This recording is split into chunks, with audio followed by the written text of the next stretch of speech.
Amigas e amigos, o Renato Russo, do Legião Urbana, dizia que quem insiste em julgar os outros é porque tem algo a esconder. É uma regra mais ou menos básica, né, que está aí inclusive nos ditados populares, como esse da galinha que canta primeiro ou que canta mais alto é a dona do ovo.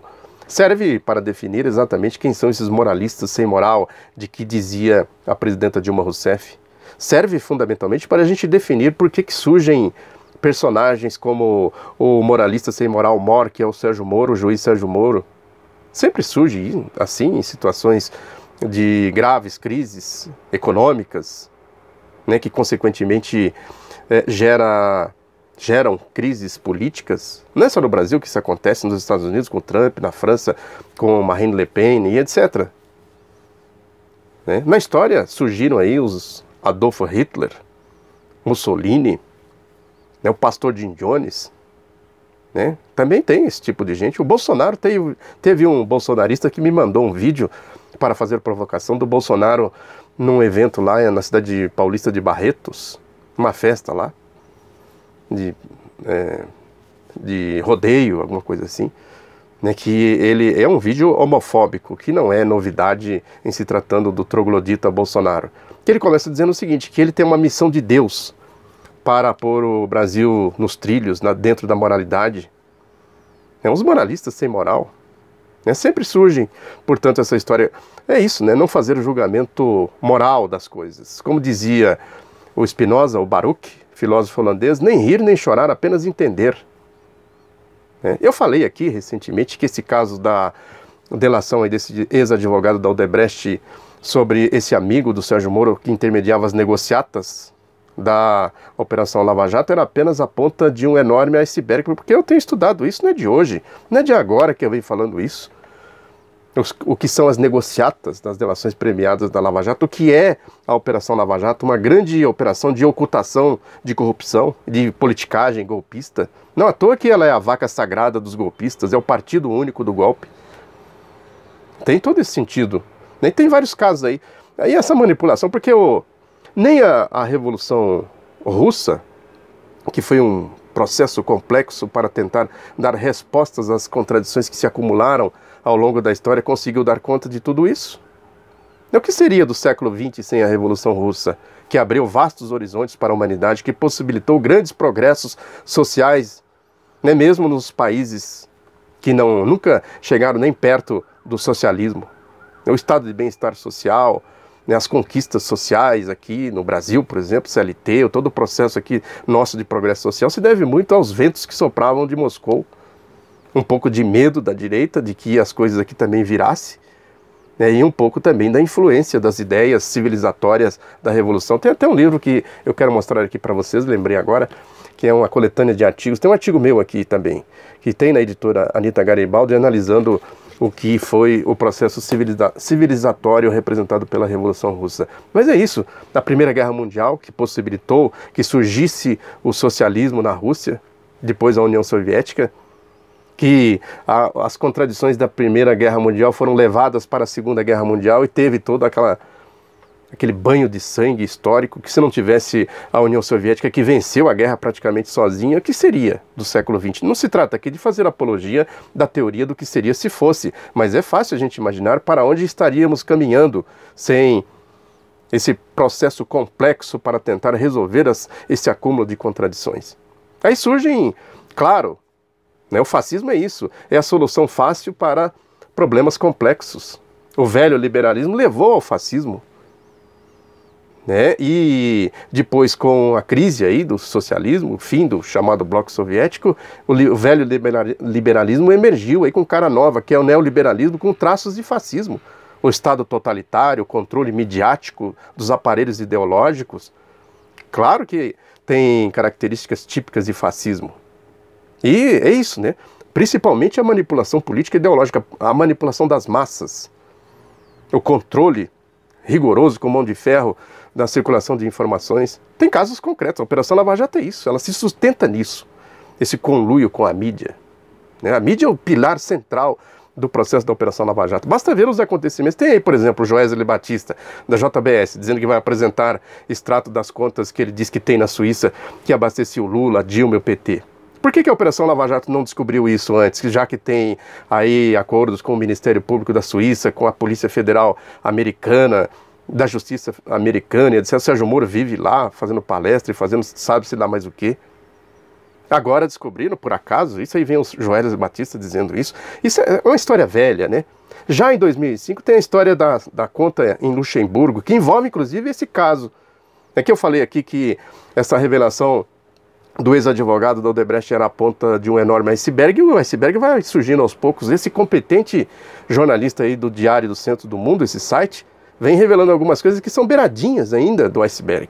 Não é de hoje que eu venho falando aqui das negociatas da Operação Lava Jato do Sérgio Moro, porque o Sérgio Moro sempre atuou assim.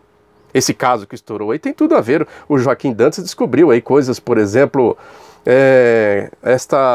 esse envolvimento da esposa do Sérgio Moro, ela está sempre presente, eu falei aqui, nos espetáculos. Num caso lá que ela atuou junto com esse Carlos Zoccoloto. Não é à toa que o Moro reagiu com fúria contra ele, com ódio. Podem prestar atenção que ele fala com ódio, tentando desqualificar lá o delator, o ex-advogado Tacla Duran, alguma coisa assim. Né? E aí o Joaquim Dantas, do DCM, revelou também o caso dos CDs, que tinha a gravação do Roberto Bertoldo. Esse caso eu conheço, né? Desde 2005. Agora que o Joaquim Dantas revelou que os CDs, são 2 CDs, foram entregues à jornalista Denise Mello, que da então rádio Band News, que eles cortaram a parte da gravação que envolvia o Sérgio Moro, porque o Roberto Bertoldo gravou o Sérgio Moro e outros, né, um processo de negociata que tinha ali. E aí o Joaquim Dantas pergunta para ela, mas foi uma ordem do controlador do grupo Band News no Paraná, que é o J. Malucelli, é bem conhecido lá, empresário, atua em vários ramos, inclusive no futebol.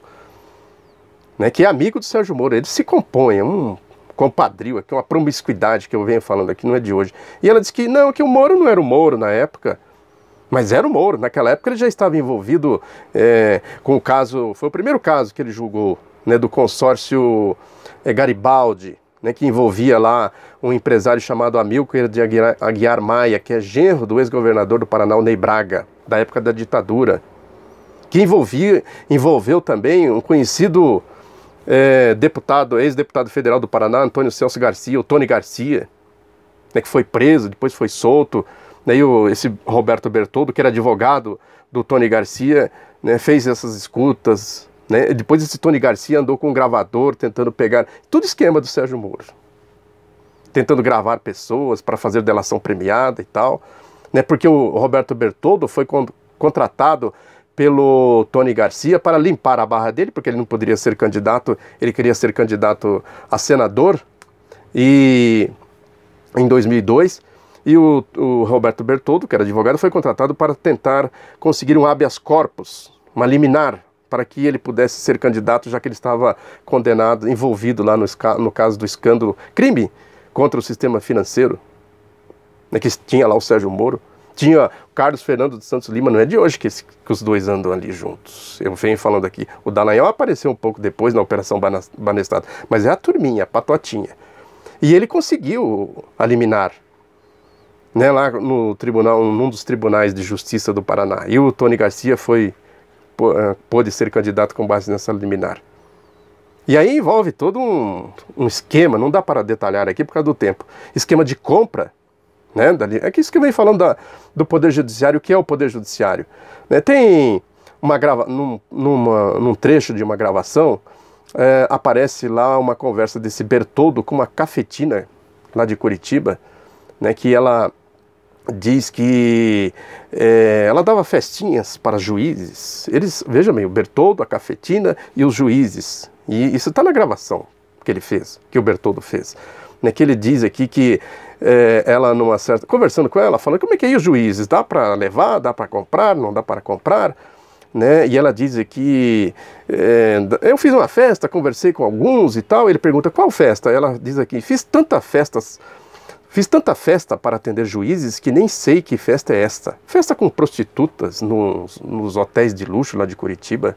Né, tem até um hotel que era bem conhecido, acho que é o Bourbon, se não me engano, que ela fazia as festinhas lá com os tais juízes. Tem também um caso aí que é importante, que se insere em tudo isso, né, que é o caso dessa advogada aí, a Cata Preta. Como é que é o nome dela aqui? Deixa eu ver se eu acho o nome dela todo aqui.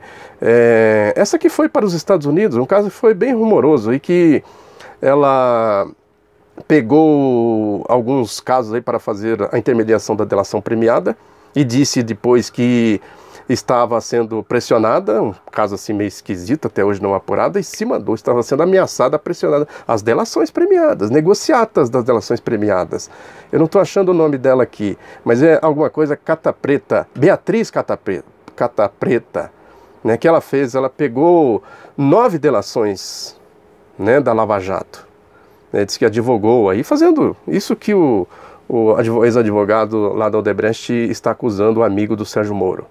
Né? E aí ela sumiu, falou, eu vou ficar aqui, não sou besta, me meter nessa confusão aqui, essas negociatas todas. Agora, o principal de tudo ainda não apareceu. Esse é um caso que eu tenho insistido aqui, que ninguém toca nesse assunto, não sei porquê.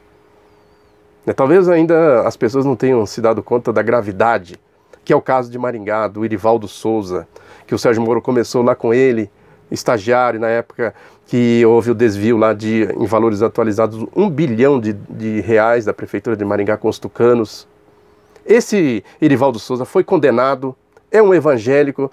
É importante lembrar aqui como eles se metem aí nessas questões evangélicas. Lógico que não tem nada a ver com os evangélicos, são os picaretas que se utilizam, que profanam, né, a religião, a Bíblia, né, para fazer aí esse tipo de coisa. Esse Irivaldo Souza, aí a questão é que o Sérgio Moro era estagiário dele quando ele foi lá o tributarista, advogado tributarista, cuidava dos negócios jurídicos da prefeitura, condenado. Depois houve o assassinato do Luiz Antônio Paulic, que eu já falei aqui muito, levantei a arqueologia do caso, está no meu site, o outro lado da notícia.com.br, né? Está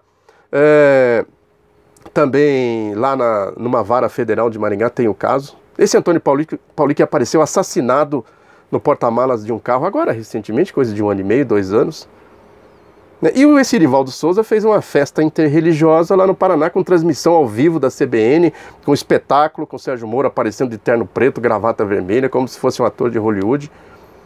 Esse caso é gravíssimo. Se levantar esse tapete aí é que eu quero ver aonde o Sérgio Moro vai enfiar a cara. É isso. Muito obrigado pela atenção, divulgue o Outro Lado da Notícia, um abraço e até a próxima.